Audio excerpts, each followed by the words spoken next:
Friends, good evening. कैसे आप सब? मैं माधुरी आप सभी का माधुरी ब्लॉग चैनल में स्वागत करती हूँ और उम्मीद करती हूँ कि आप सब बहुत अच्छे होंगे।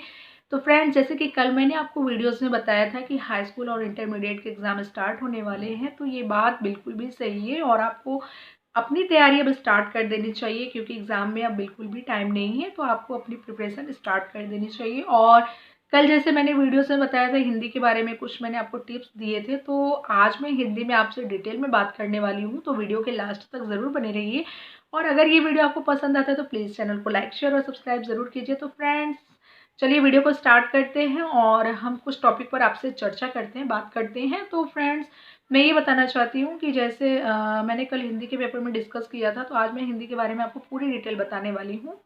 सबसे पहले हम स्टार्ट करते हैं हिंदी के पेपर से। तो बताना चाहती हूँ, जैसे आपका जो हिंदी का पेपर होता है वो 70 मार्क्स का होता है और 30 मार्क्स आपको प्रैक्टिकल पर मिलते हैं।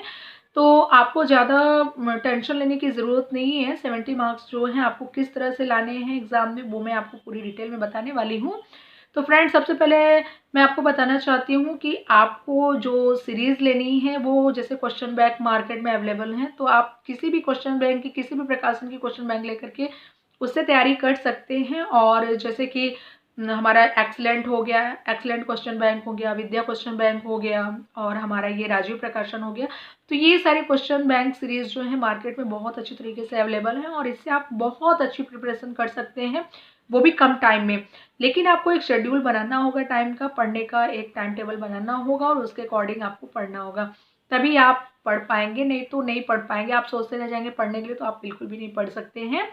तो ऐसे ही आपको तैयारी करनी है। और सबसे पहली बात तो हम ये बताना चाहते हैं कि आपको, अगर आप हिंदी का पेपर दे रहे हो, तो सबसे पहले आपको अपनी राइटिंग पर फोकस करना होगा। आपको आपका जो लिखने का तरीका है वो एकदम साफ सुथरा होना चाहिए और दूसरों को समझ में आना चाहिए, क्योंकि बहुत से स्टूडेंट यहीं पे मिस्टेक करते हैं। वो पूरा क्वेश्चन तो सॉल्व करते हैं, यानी कि पूरे क्वेश्चन का आंसर देंगे, लेकिन राइटिंग की वजह से ही उनके मार्क्स कम आते हैं। तो आपको ऐसा नहीं करना है। आपको अपनी राइटिंग पर भी ध्यान देना है और लिखने के साथ साथ आपको एक चीज़ का और भी ध्यान देना है कि आपको ओवर राइटिंग ज़्यादा नहीं करनी है।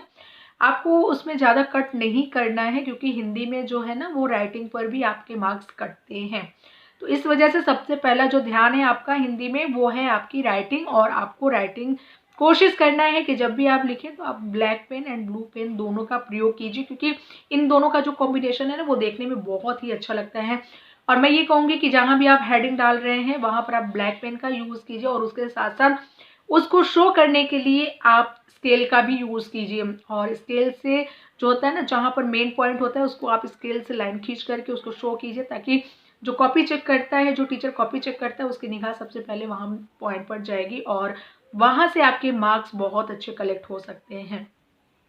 इसके साथ साथ मैं बताने वाली हूँ कि जैसे आप हिंदी में जो आपका गद्य और पद्य होता है और उसके बाद संस्कृत और व्याकरण, ये पूरे कॉम्बिनेशन एक साथ होने वाले हैं और इसी के साथ आपके एग्जाम में जो पेपर है वो आने वाला है। तो आपको इन 4 सब्जेक्टों, मतलब कि ये सारे जो कंबाइंड है, इन्हीं से तैयारी करनी है। आपका गद्य हो गया, पद्य हो गया और उसके साथ साथ संस्कृत हो गई और फिर उसके साथ व्याकरण हो गया। तो व्याकरण में जैसे पहले मैं आपको गद्य से बताती हूँ। तो गद्य में आपको जैसे लेखक का नाम याद होना चाहिए और किस पार्ट से लिया गया है, कौन वो चैप्टर, वो भी पता होना चाहिए। तो गद्यांश जैसे देता है ना कि कोई एक पैराग्राफ उठा करके दे देगा और उसके बाद वहाँ रेखांकित कर देगा, यानी कि लाइन खींच देगा और बोलेगा कि जो रेखांकित किए हुए मतलब जो शब्द हैं उसका संदर्भ सहित व्याख्या कीजिए। तो आप जब भी गद्य में संदर्भ लिखें तो वहाँ पर आपको लेखक का प्रयोग करना है, न कि कवि और रचयिता का। कवि और रचयिता का प्रयोग हम काव्य में करते हैं, गद्य में नहीं करते हैं। तो आपको इस बात का ध्यान देना है कि गद्य में हमेशा लेखक का प्रयोग होता है और काव्य में हमेशा कवि या रचयिता का, क्योंकि काव्य जो होती है वो कविता होती है और कविता को कवि उसको लिखते हैं और उसी को रचने का काम करते हैं। तो इसलिए हम कवि या रचयिता का प्रयोग करते हैं और गद्य में हम लेखक का प्रयोग करते हैं, क्योंकि गद्य जो होता है वो कहानी को हम बोलते हैं और उसमें लेखक जो होता है ना वो कहानी लिखने का काम करते हैं। तो ऐसी छोटी छोटी चीज़ें होती हैं जो आपको पता होनी चाहिए।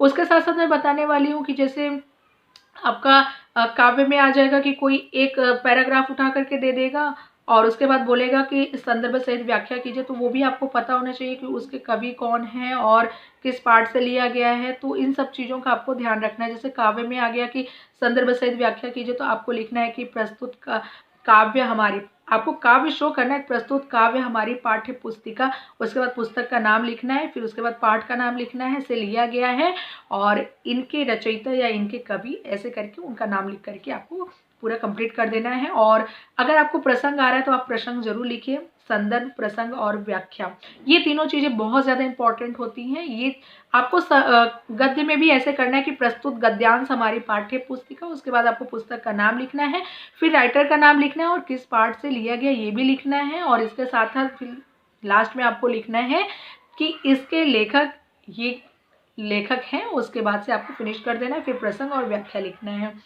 और उसके साथ साथ मैं निबंध में बताना चाहती हूँ, जो निबंध बच्चे लिखते हैं कहाँ से मिस्टेक करते हैं, वो निबंध में जिस टॉपिक पर पूछता है वो ऊपर एक लाइन में लिख देंगे, उसके बाद पूरा डिटेल उसके बारे में लिख देते हैं, वो कहीं पर भी पॉइंट कुछ भी नहीं लिखते हैं।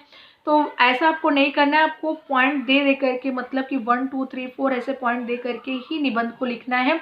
और जहाँ भी आप पॉइंट दें वहाँ पर ब्लैक पेन का यूज़ ज़रूर करें, क्योंकि बहुत ज़्यादा ज़रूरी होती है। जो कॉपी चेक करते हैं टीचर, वो यही चीज़ पहले सबसे पहले देखते हैं कि आपने निबंध कैसे लिखा है। आप 2 पेज का ही निबंध लिखिए, लेकिन जो भी लिखिए आप हेडिंग डाल करके उसमें लिखिए, तो वो निबंध बहुत ज़्यादा आकर्षित हो जाता है और उस पर मार्क्स आपके बहुत अच्छे बनते हैं। इसके साथ साथ आपको जो एप्लीकेशन होता है लीव लेने के लिए, फिर किसी भी एक टॉपिक पर आपको एप्लीकेशन तैयार करना है, क्योंकि एप्लीकेशन भी एग्जाम में पूछे जाते हैं। इसके साथ साथ संस्कृत में आपका जो संस्कृत शब्दार्थ होता है वो आपको तैयार करना है, क्वेश्चन आंसर तैयार करना है।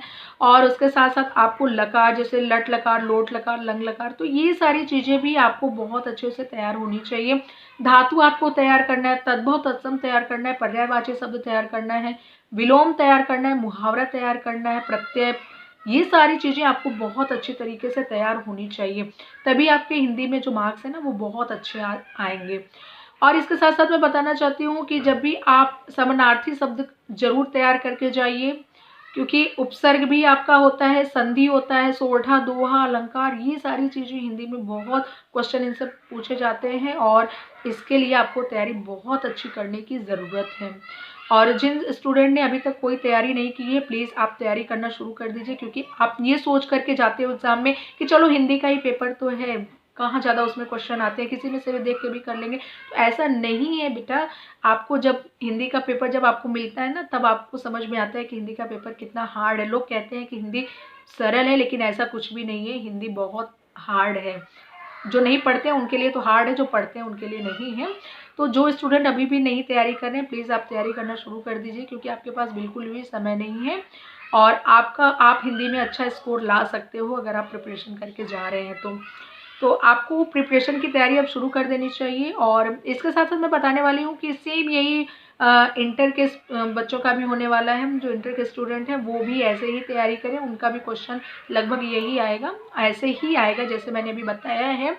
और उसके साथ साथ बोर्ड यानी कि हाई स्कूल के जिन बच्चों का ड्राइंग का एग्ज़ाम है उनको भी मैं बताना चाहती, जो स्टूडेंट ड्राइंग के हैं उनको मैं बताना चाहती हूँ कि आप जो पेंसिल शेडिंग वाली आती है आप उसको परचेज़ कर लीजिए, ज़्यादा नहीं, वो 50 या 60 रुपीज़ से मार्केट में अवेलेबल है, वो आपको आराम से मिल जाएगा। और आपको पता भी होना चाहिए कि कौन सी पेंसिल किस नंबर की है और किस किस नंबर की पेंसिल यूज़ की जाती है ड्राइंग में। और इसके साथ साथ अगर आप कोई चीज़ ड्रॉ कर रहे हो ना, ड्राइंग में कोई चीज़ ड्रॉ कर रहे हो, तो आपको उसमें वाटर कलर यूज़ करना है। और क्योंकि वाटर कलर से बहुत ज़्यादा अच्छी ब्राइटनेस आती है और उसमें देखने में वो चीज़ें बहुत ज़्यादा आकर्षित लगती हैं। तो आप कोई भी चीज़ ड्रॉ कर रहे हो, अगर वो कलर करने के लिए दिया तो आप प्लीज़ वाटर कलर का यूज़ कीजिए।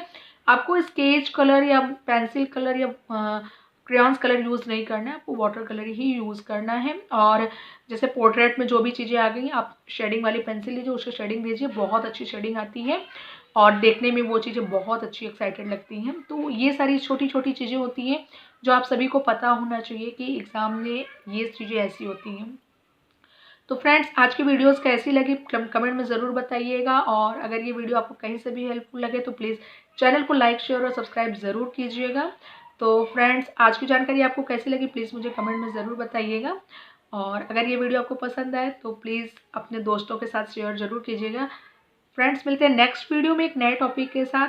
तब तक के लिए बाय बाय, नमस्कार।